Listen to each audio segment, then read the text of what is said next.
옛날부터 참 워너비, 정말 따라가고 싶은 이선엽 부장님을 소개합니다.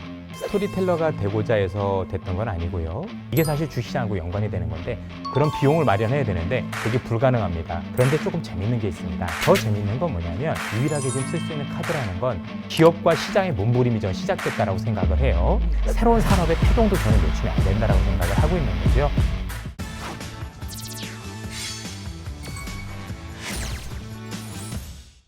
안녕하십니까. 쩐에 관한 모든 썰, 쩐썰의 오건영의 오건영입니다. 오늘은 경제 각 분야의 고수분들을 모시고 말씀을 나눠보는 시간입니다. 먼저 소개를 드리기 전에 제 옆에 자리에 계신 분부터 말씀을 좀 드리려고 합니다. WM 컨설팅 센터의 한아래 선임입니다. 인사 부탁드립니다. 안녕하세요. 앞으로 잘 부탁드립니다, 부부장님. 네, 알겠습니다. 자, 그러면 바로 이제 전문가분을 좀 소개해 드리도록 하겠습니다. 저희 이제 신한금융그룹에서 스토리텔링으로는 제 생각에는 따라올 사람이 없습니다. 저는 진짜 옛날부터 알았던 분인데 옛날부터 참 워너비, 정말 따라가고 싶은 그런 분이셨습니다. 이선엽 부장님을 소개합니다. 안녕하세요. 전기차 분야에서는 미국이 중국에 비해서는 그냥 한 단어로 말씀을 드리면 제조업 르네상스가 시작되고 있다라고 저는 판단을 하고 있어요. 거의 글로벌 시장에서 거의 독보적인 위치를 차지하고 있다는 점에서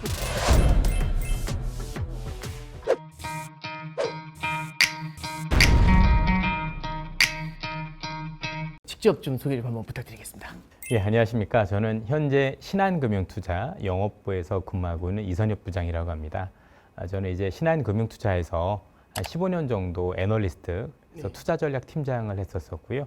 그때 우리 오부 부장님하고 열심히 같이 우리 신한은행 고객분들도 많이 만나 뵀던 기억도 있었고, 예, 이제 지난해 연말까지는 OCIO라고 해서 외부 위탁 운용이라는 게 있습니다. 거기서 이제 센터장을 하다가 지금 이제 백위 종군해서 이제 PB로 이렇게 내려와 있습니다. 예. 애널리스트로 계셨을 때하고 지금 하시는 거하고 비교했을 때 어떤 마켓을 보는 시각에서 어떤 차이가 나타나는 게 있을까요? 조금 더 자유롭습니다. 아무래도 애널리스트라는 입장이 되면 기업과의 관계를 생각해서도 사실 조금 안 좋아지는 기업이 있더라도 안 좋다란 표현보다는 다소 좀 이제 제한적인 부분이 있고 투자 전략 팀장이었었을 때는 제 얘기가 하우스뷰가 될 수 있기 때문에 보다 책임감을 가지고 해야 되는 부분이 있는데 그러다 보니까 그 책임감 안에는 뭐냐면 사실 정제를 좀 해야 돼요. 너무 안 좋게 얘기해서도 너무 좋게 해서도 안 되는 부분이 있는데 지금 이제 야전에 나와 있으니까 거칠게 얘기할 수 있는 이게 사실 진짜거든요. 정말 우리가 봐야 될 것들 그리고 진짜 시장에 대해서 보다 더 자유롭게 얘기할 수 있는 부분은 장점이라고 생각을 하고 있습니다.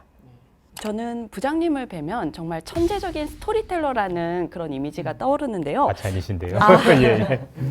탁월한 스토리텔링의 비결 과연 어디에 있다고 생각하세요?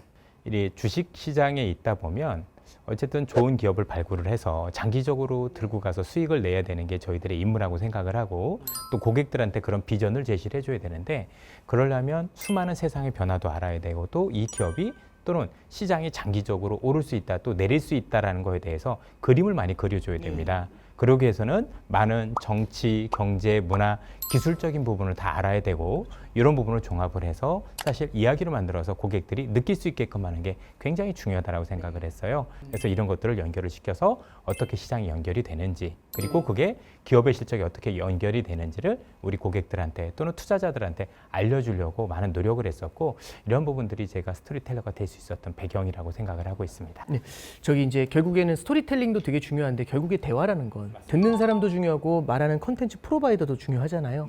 금융시장 상황이 어려울 땐 아무래도 들으시는 분들도 약간의 컨텐츠 이런 데 대해서 불편함을 느끼실 수가 있을 것 같아요. 지금처럼 어려운 시장 환경 참 많이 겪어보셨지 않습니까?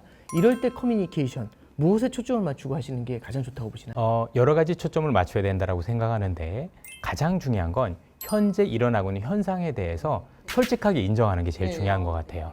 어찌됐든 주식시장에서 입장에서 보면 지금 약세장이라는 걸 인정을 해줘야 될 것 같고 두 번째 해야 될 일은 뭐냐면 이런 과정 속에서 이분들이 한쪽으로 의견이 쏠리지 않도록 중심을 잡아주는 게 되게 중요한 것 같아요. 수많은 매체들이 있고 그 매체들은 내가 듣고자 하는 얘기만 듣다 보니까 좋을 때는 한없이 좋게 또 안 좋을 때는 너무 안 좋게 보는 경향들이 있다 보니까 이렇게 되면은 나중에 이게 실제 시장에 전환이 왔었을 때 전환을 못 하게 되거든요. 굉장히 뭔가 우리가 유연하게 생각을 가지고 있어야 되겠다는 생각을 가지게 되는 게 되게 중요한 것 같아요.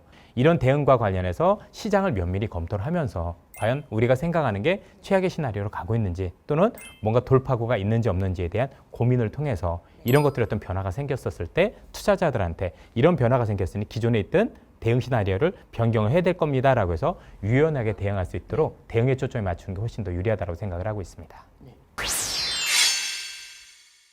저희 부장님 나오셨으니까 당연히 금융시장 전망을 제가 여쭤볼 수밖에 없을 것 같아요. 지금 시장이 굉장히 어려운데 원인이 무엇이고 앞으로 어떻게 전개될 것이라고 좀 보시나요? 뭐 앞서도 말씀드렸지만 지금 시장을 정확하게 이렇다라고 정의하는 건 굉장히 위험할 수 있고 왜냐하면 보통 투자자분들은 그래도 전문가 얘기에 대해서는 정답이라고 생각하시는 분들이 대단히 많기 때문에 뭔가 확정적으로 정의를 하면 나중에 유연성이 굉장히 떨어질 수도 있다고 생각을 합니다. 그래서 이전과는 다르게 조금 시장에 대한 전망을 할 필요가 있다고 생각을 하고 있고요. 지금은 어쨌든 간에 큰 변수는 인플레이션이겠죠. 물가가 너무 높은 거고 이 물가를 잡는 게 시장의 어떤 전환점이 될 수 있다고 생각을 해야 될 것 같고 다소 안타깝게도 현재 시장에서 인플레이션을 일으킨 원인은 여러 가지 원인이 있잖아요. 뭐 공급 측면의 원인도 있을 거고 많은 유동성도 있을 거고 또 전쟁의 원인도 있을 거고 그러나 안타깝게도 현재 상황에서는 이 원인들 중에서 유일하게 지금 쓸 수 있는 카드라는 건 경기를 부진하게 만들어서 즉 수요 훼손을 통해서 물가를 잡을 수밖에 없는 환경이 될 수밖에 없다는 부분을 우리가 인정을 하고 가야 될 것 같고요.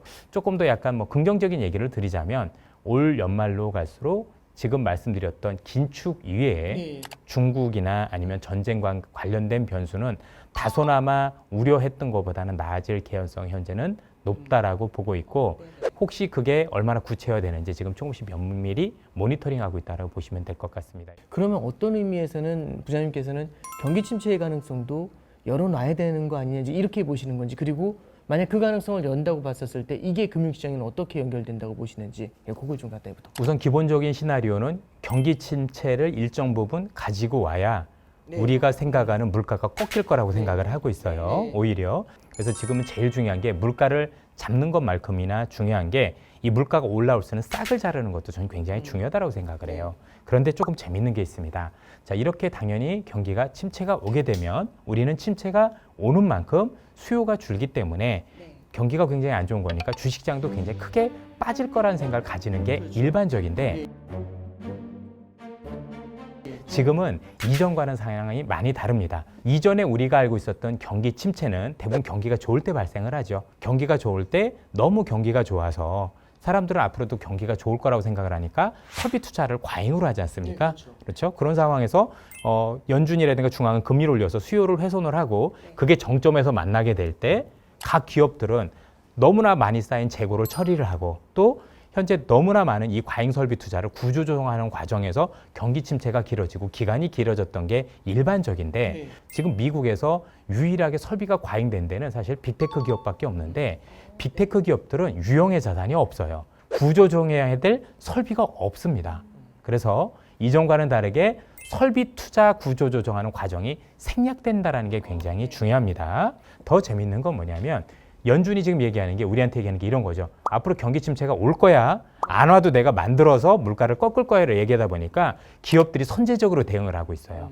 미리 선 구조 조정을 했기 때문에 향후에 실제 긴축이 오더라도 이와 관련된 비용 통제라든가 아니면 수요 감소의 대비를 미리 했다는 게 굉장히 중요합니다. 이렇게 미리 하게 되면 실제 우리가 생각하는 긴축이 온다고 하더라도 이 정도 긴축이면 이전에는 이런 정도의 수요가 감소할 거라고 생각을 했는데 실제 뚜껑을 열어보면 그렇지 않다라는 거죠. 그리고 이미 비용이 통제가 됐기 때문에 기업 실적을 놓고 보면 우리가 생각한 것보다는 나쁘지 않은데 왜 미리 선대응을 했으니까 이런 부분이 전 굉장히 중요하다고 생각을 해요. 그래서 경기만 놓고 보면 일시적인 침체 가능성 분명히 맞다. 또 그렇게 해야 된다고 생각을 하지만 기업들 같은 경우는 미리 여기에 대한 대비를 충분히 하고 있다는 점에서 놓고 볼 때 향후에 경기 침체가 오더라도 침체만큼 지수가 하락할 가능성 매우 낮다라고 보고 있습니다. 이제 저도 굉장히 큰 틀에서 상당 부분 공감을 하는데 지금 이제 말씀해 주신 거는 마일드하거나 이제 일시적인 경기 침체의 가능성을 이제 말씀해 주신 거죠. 여기서 이제 한 가지 여쭤볼게. 지금의 인플레이션을 바라보는 시각이 이게 순환적으로 나타나는 인플레이션이냐 아니면 구조적인 인플레이션이냐는 이제 이슈는 좀 같이 존재하는 것 같아요. 만약에 순환적이라고 하면 올랐다 떨어졌다 올랐다 떨어졌다 하니까 부장님 말씀대로 일시적인 인플레이션으로서 지나가면서 이게 결국에는 경기 침체로 마일드하게 해결하는 이슈로 지나갈 수 있겠지만 만약에 구조적이라면 어쩌면 지금 조금 떨어지더라도 또 크게 올라오는 이런 파도를 탈 수도 있는 거잖아요. 그러면은 어쩌면은 마켓도 여기에 좀 굉장히 좀 지리한 영향을 받게 되지 않을까 그런 생각을 하게 되는데 그 의견에 대해서는 좀 어떻게 보시나요? 한 가지 저도 이제 고민했던 바는 뭐냐면 이게 뭐 이전처럼 저물가로 갈 가능성은 매우 낮다라고 생각을 해요. 물가가 좀 뭐 이전보다는 높지만 그래도 통제 가능한 수준의 물가일 거냐 아니면 계속해서 기축을 우려될 정도의 물가냐 여부가 굉장히 중요하다라고 생각을 하거든요. 구조적이라는 요인은 결국은 이게 임금 인상발 요인이 돼서 계속 물가를 끌고 올라가는 이런 요인이 될 수 있다라고 생각을 하는데 이것과 관련해서 시장에 우려가 없진 않아요. 그렇기 때문에 지금 글로벌 시장에서 벌어지고 있는 가장 큰 인플레이션을 막기 위한 움직임들은 뭐냐면 이게 사실 주시장하고 연관이 되는 건데 자동화하고 로봇입니다. 실제 이 자동화와 관련해서 최근에 미국에서 진행되고 있는 설비 투자와 관련해서 보면 거의 자동화에 초점이 맞춰져 있습니다. 얼마 전에 KIC라는 우리나라의 대한투자공사라고 있죠. 여기서도 미국의 설비 투자와 관련해서 자동화 관련 기업에 굉장히 우리가 투자를 많이 한 걸로 알고 있어요. 또 뿐만이 아니고 현재 일본에서 기계류 수주라든가 이런 설비 투자와 관련된 자동화 설비와 관련해서 수주가 굉장히 대폭 늘어나는 걸 볼 수 있습니다. 뿐만이 아닙니다. 많은 투자자분들께서 최근에 느끼시는 것 중에 하나가 내 주변에 생각보다 동돌이 같은 이런 로봇들이 많이 돌아다니고 있잖아요. 청소 로봇도 있고 아니면 식당에 가면 이게 지금 일반화되고 있다는 얘기죠. 지금 구조적으로 나올 만한 인플레이션을 제어하기 위한 기업과 시장의 몸부림이 전 시작됐다라고 생각을 해요. 그래서 정책적인 과정도 중요하지만 이 과정 속에서 생겨나는 새로운 산업의 태동도 저는 놓치면 안 된다라고 생각을 하고 있는 거죠. 저는 이제 오늘 좀 말씀을 좀 들으면서 결국에는 한마디로 딱 생각나는 단어가 이 거칠은 유연함. 이게 저는 참 항상 부장님 뵐 때마다 느끼는 게 사람들이 저도 마찬가지고 A에 대한 확신을 가졌을 때는 B가 나타나면 정말 당황합니다. 근데 알고 있으면 B, C, D가 미리 준비되어 있었으면 굉장히 자연스럽게 그 유연한 대처가 가능하거든요. 그래서인지 평소에 뵐 때보다 오늘 말씀해 주신 게 훨씬 더 유연하시면서도 자신감 있게 이렇게 기가 나오는 느낌?